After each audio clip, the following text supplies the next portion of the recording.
Salve, salve, galerinha, salve, salve, meu povo. Eu sou o professor Paulo Teles, diretamente para o canal Mais História com o Paulo Teles. E o nosso objetivo aqui, galera, é comentar questões das provas de vestibulares, nessa ocasião específica do Enem de 2021. Trazer estratégias, trazer caminhos, oferecer possibilidades para que você possa ter a melhor resolução e o melhor desempenho. É claro, compartilha, curte, e se você não quiser ver os spoilers da resolução, a questão já vai estar nos comentários aí do vídeo. Então você pode resolver essa questão antes mesmo do vídeo e depois acompanhar a sua resolução. Bom, sem mais enrolações, a questão que nós vamos trabalhar é a questão de número 62, que foi avaliada pelo conjunto de microdados do Enem como uma questão de nível baixo. Vamos conferir se ela realmente tem nível baixo e vamos ver o que é necessário para resolver essa questão. Bom, o texto diz o seguinte: desde o século XII que a cristandade ocidental era agitada pelo desafio lançado pela cultura profana, a dos romances de cavalaria, mas também a cultura folclórica dos camponeses e igualmente a dos citadinos, de caráter mais jurídicos. A cultura eclesiástica, cujo veículo era o latim. Francisco de Assis veio alterar a situação, propondo aos seus ouvintes uma mensagem acessível a todos e, simultaneamente, enobrecendo a língua vulgar através do seu uso na religião. Pois é, meus caros, aqui nós temos uma questão que versa basicamente sobre religiosidade medieval. É uma questão de baixa Idade Média. Vamos analisar esse texto, mas antes disso, vamos ver o que é que as alternativas nos oferecem. Bom, no enunciado ele comenta: o comportamento desse religioso, Francisco de Assis, demonstra uma preocupação com as características assumidas pela Igreja e com as desigualdades sociais compartilhadas no seu tempo, pelos. E aí vem as alternativas. Antes da gente fazer a leitura das alternativas, vamos dar uma revisada rápida sobre o que era o cristianismo, sobre como se deu esse processo de implementação do cristianismo na Europa. Como vocês sabem, meus caros, o cristianismo ele é uma religião que nasce na Palestina, ele vem de uma seita oriental, os seguidores de Jesus Cristo, que os romanos chamavam de Crestos, né, e que vai acabar se disseminando pela Europa, principalmente do final do Império Romano. Acontece que com a disseminação do cristianismo no Império Romano e com a sua alta propagação, especialmente entre plebeus e escravos, o imperador romano Constantino ele percebe que não dava para remar contra a maré. Então, o que é que ele notou? Qual foi a constatação que ele chegou? Se eu não tenho como enfrentá-los, eu vou trazê-los para dentro do império, mas, no entanto, contudo, porém, todavia, irei romanizá-los. E é aí que, a partir do concílio de Nicéia, tá, proclamado, né, convocado pelo imperador Constantino, que ocorre o início do processo de romanização do cristianismo. Esse processo de romanização, ele vai acontecer ele vai ser guiado por uma instituição que nós conhecemos como Igreja Católica Apostólica Romana. A Igreja Católica Apostólica Romana, que é uma instituição do Império Romano, ela vai ter esse processo de adequar ou readequar o cristianismo em torno das expectativas romanas. Portanto, algumas vertentes do cristianismo e algumas interpretações que não foram consideradas como interessantes pela Igreja daquela época, acabaram sendo consideradas heresias. Paulo, e o que são heresias? As heresias, elas consistem em vertentes do cristianismo que questionam os dogmas da Igreja Católica. Certo? E o que são dogmas, Paulo? Dogmas são nada mais nada menos do que verdades inquestionáveis baseadas na fé. Por exemplo, a ressurreição de Cristo, a concepção dele vindo de uma virgem, né, da Virgem Maria. Então, esse tipo de verdade, ela é inquestionável aos olhos da Igreja. E por ser inquestionável, qualquer crítica ou qualquer vertente que tente alterar a interpretação dessas verdades trazidas pela Igreja são chamadas de heresias, porque aos olhos da Igreja, essas verdades são inquestionáveis. Bom, como você sabe, o Império Romano caiu, mas a Igreja continua de pé. E ao longo da Idade Média, essa igreja ela vai concentrar os saberes, né, concentrar as interpretações do cristianismo e vai propagá-las através da Bíblia. No entanto, essa Bíblia, ela ficava sob controle máximo dos membros do clero. Aqui, por exemplo, nessa imagem, nós temos o famoso monge copista. O que eram os monges copistas? Eram monges que traduziam, né, a Bíblia para o latim, produziam a Bíblia, né, escreviam, iam lá transcrevendo as passagens bíblicas para o latim, e essa Bíblia ela ficava restrita aos membros do clero. Mas, Paulo, até onde eu sei, a maior parte da população europeia, durante a Idade Média, não fala latim. De fato, ela não fala latim. E se ela não fala latim, como é que era feito o processo de conversão? Pelas imagens. Tá? Pelas imagens. A missa era rezada em latim, mas as paredes da igreja elas continham imagens, havia uma relação, né, de pedagogia pelo olhar e pelo exemplo. E aí nós temos um outro aspecto, porque durante a Idade Média, a própria igreja se transformou bastante. Ela vai de uma igreja lá da Alta Idade Média marcada por uma cultura românica, que é o que nós temos aqui na arquitetura. Isso aqui, pessoal, é um monastério. A gente sabe por conta dos sinos. Os sinos representam um elemento simbólico, são eles que ditam a vida, o ritmo e a velocidade do tempo no mundo medieval. E aqui nós temos os arcos plenos, arcos de 180 graus, que servem para sustentar paredes muito grossas. E essas paredes eram muito grossas porque a Alta Idade Média é um período muito violento, muito bélico.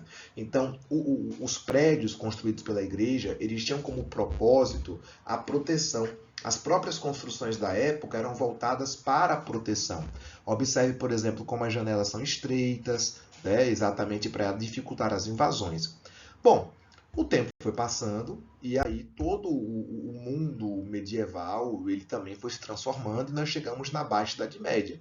E com as transformações da Baixa Idade Média, a gente percebe, por exemplo, que há um renascimento urbano comercial, as transações do Mediterrâneo voltam a acontecer, a gente percebe que a igreja ela começa a lidar com uma nova realidade, né? com um novo contexto. E esse novo contexto ele é exatamente o advento das primeiras práticas pré-capitalistas, propriamente ditas. Né? Ainda não é um capitalismo pleno. E diante desse cenário surgem novos caminhos, novas lideranças dentro da igreja. Uma delas é o São Tomás de Aquino, que vai trazer a ideia do livre-arbítrio. O São Tomás de Aquino ele vai ser líder de um segmento filosófico da igreja chamado escolástica.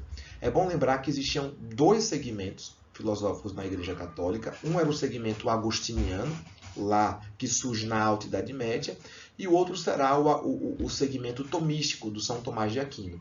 O segmento agostiniano da Alta Idade Média ele acredita na teoria da predestinação, né, que todos os caminhos estão designados por Deus, e o Tomás de Aquino acreditava no livre-arbítrio, que os indivíduos eram responsáveis pela sua salvação a partir das suas escolhas.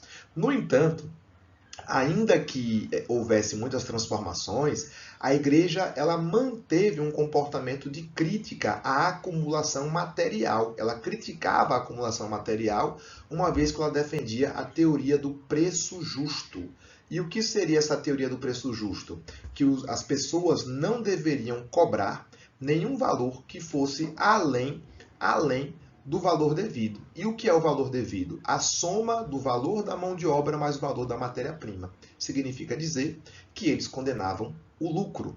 No entanto, apesar de condenar publicamente o lucro, esse não era o comportamento que a igreja exercia.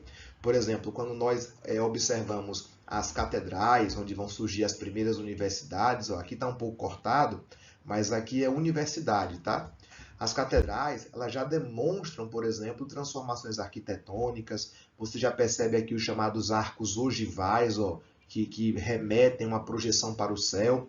Aqui nós temos grandes vitrais, grandes janelas. As catedrais ficam nos centros urbanos, pois o objetivo era ficar numa localização central e se tornar um portal para o paraíso. E já que Deus está no céu, a igreja tem que se projetar para o céu.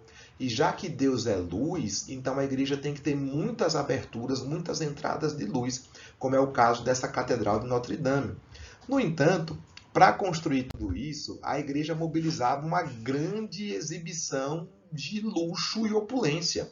Os membros do clero, por exemplo, o alto clero, eram marcados por essa opulência. E isso gerava um distanciamento entre as das camadas populares em relação aos membros do clero.